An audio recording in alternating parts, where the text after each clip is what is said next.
श्रीमद्रामायणे वाल्मीकीये आदिकाव्ये युद्धकाण्डे 44 सर्गः। युध्यतामेव तेषां तु तदा वानररक्षसां रविरस्तङ्गतो रात्रिः प्रवृत्ता प्राणहारिणी। अन्योन्यं बद्धवैराणां घोराणां जयमिच्छतां सम्प्रवृत्तं निशायुद्धं तदा वानररक्षसाम्।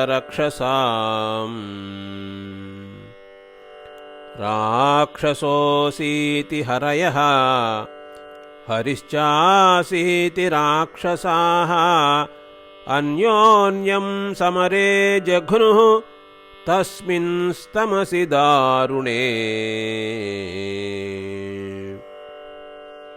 जहि दारय चैहीति कथं विद्रवसीति च एवं सुतुमुलः शब्दः तस्मिंस्तमसि शुश्रुवे।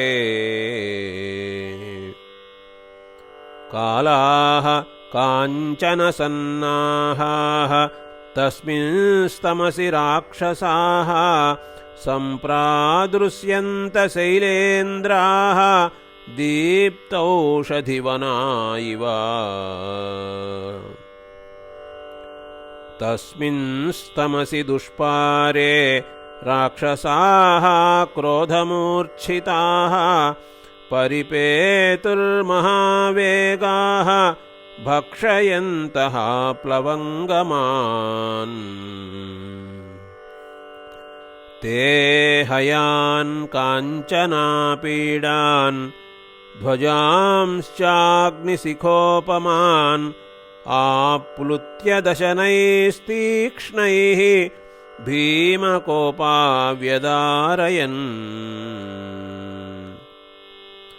वानरा बलिनो युद्धे क्षोभयन् राक्षसीं चमूं कुञ्जरान् कुञ्जरारोहान् पताकाध्वजिनो रथान् चकर्षुश्च ददंशुश्च दशनैः क्रोधमूर्च्छिताः। लक्ष्मणश्चापि रामश्च शरैरासीविषोपमैः दृश्यानि रक्षांसि प्रवराणि निजघ्नतुः। तुरङ्गखुरविध्वस्तं रथनेमि समुत्थितं रुरोध कर्णनेत्राणि युध्यतां धरणीरजः। वर्तमाने महाघोरे संग्रामे रोमहर्षणे रुधिरोदा महाघोराः नद्यस्तत्र प्रशुश्रुवुः। ततो भेरीमृदङ्गानां पणवानां च निस्वनः शङ्खवेणुस्वनोन्मिश्रः सम्बभूवाद्भुतोपमः। विमर्दे तुमुले तस्मिन् देवासुररणोपमे हतानां स्तनमानानां राक्षसानां च निस्वनः शस्तानां वानराणां च सम्बभूवातिदारुणः।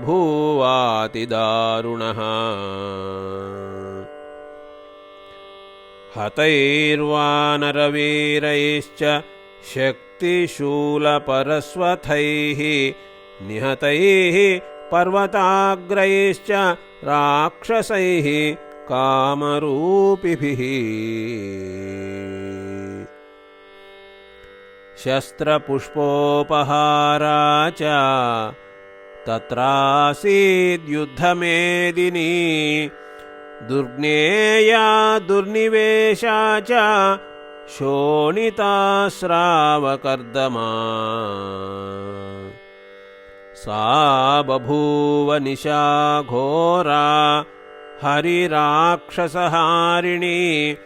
कालरात्रीव भूतानां सर्वेषां दुरतिक्रमा ततस्ते राक्षसास्तत्र तस्मिंस्तमसि दारुणे राममेवाभ्यवर्तन्त संसृष्टाः शरवृष्टिभिः तेषाम् आपततां शब्दः क्रुद्धानामपि गर्जताम् उद्वर्त इव सप्तानां समुद्राणां प्रशुश्रुवे तेषां रामः शरैः षड्भिः षड्जघान निशाचरान् निमेषान्तरमात्रेण सितैरग्निशिखोपमैः यमशत्रुश्च दुर्धर्षः महापार्श्वमहोदरौ वज्रदंष्ट्रो महाकायः तौ चोभौ शुकसारणौ ते तु रामेण बाणौघैः सर्वे मर्मसुताडिताः युद्धादपसृतास्तत्र सावशेषायुषोऽभवन् तत्र काञ्चन चित्राङ्गैः शरैरग्निशिखोपमैः दिशश्चकार विमलाः प्रदिशश्च महाबलः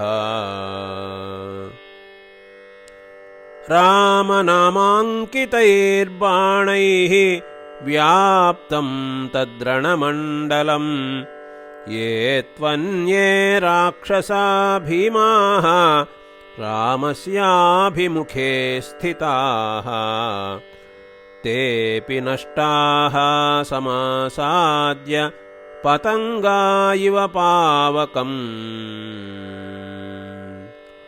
सुवर्णपुङ्खैर्विशिखैः सम्पतद्भिः सहस्रशः बभूव रजनी चित्रा खद्योतैरिव शारदी राक्षसानाञ्च निनदैः हरीणाञ्चापि निस्वनैः सा बभूव निशा घोरा भूयो घोरतरा तदा तेन शब्देन महता प्रवृद्धेन समन्ततः त्रिकूटः कन्दराकीर्णः प्रव्याहरदिवाचलः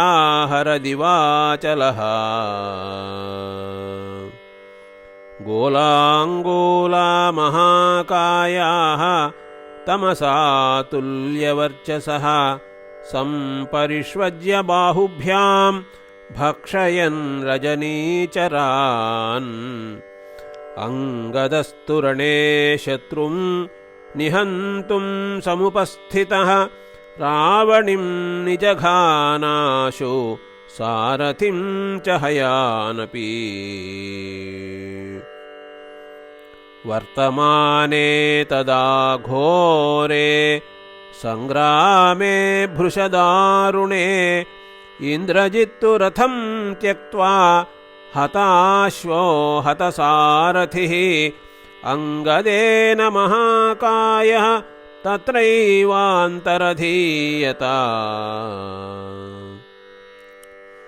तत्कर्म वालिपुत्रस्य सर्वे देवाः सहर्षिभिः तुष्टुवुः पूजनार्हस्य तौ चोभौ रामलक्ष्मणौ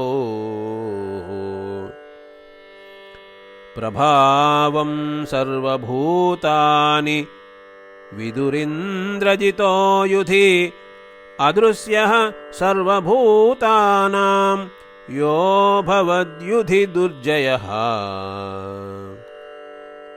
तेन ते तं महात्मानं तुष्टा दृष्ट्वा प्रदर्शितम् ततः प्रहृष्टाः कपयः सुग्रीवविभीषणाः साधु साध्विति नेदुश्च दृष्ट्वा शत्रुं प्रदर्शितम् इन्द्रजित्तु तदा तेन निर्जितो भीमकर्मणा संयुगे वालिपुत्रेण क्रोधं चक्रे सुदारुणम् एतस्मिन्नन्तरे रामः वानरान् वाक्यमब्रवीत् सर्वे भवन्तस्तिष्ठन्तु कपिराजेन सङ्गताः स ब्रह्मणा दत्तवरः त्रैलोक्यं बाधते भृशं भवताम् अर्थसिद्ध्यर्थं कालेन स समागतः अद्यैव क्षमितव्यं मे भवन्तो विगतज्वराः सोऽन्तर्धानगतः पापः रावणीरणकर्कशः अदृश्यो निशितान् बाणान् मुमोचाशनिवर्चसः स रामं लक्ष्मणं चैव घोरैर्नागमयैः शरैः बिभेदसमरे क्रुद्धः सर्वगात्रेषु राक्षसः मायया संवृतस्तत्र मोहयन् राघवौ युधि अदृश्यः सर्वभूतानां कूटयोधी निशाचरः बबन्ध शरबन्धेन भ्रातरौ रामलक्ष्मणौ तौ तेन पुरुषौ व्याघ्रौ क्रुद्धेनासीविषैः शरैः सहसा निहतौ वीरौ तदा प्रैक्षन्त वानराः प्रकाशरूपस्तु यदा न शक्तः तौ बाधितुं राक्षसराजपुत्रः मायां प्रयोक्तुं समुपाजगाम बबन्धतौ राजसुतौ महात्मा इति आर्षे श्रीमद्रामायणे वाल्मीकीये आदिकाव्ये युद्धकाण्डे 44 सर्गः।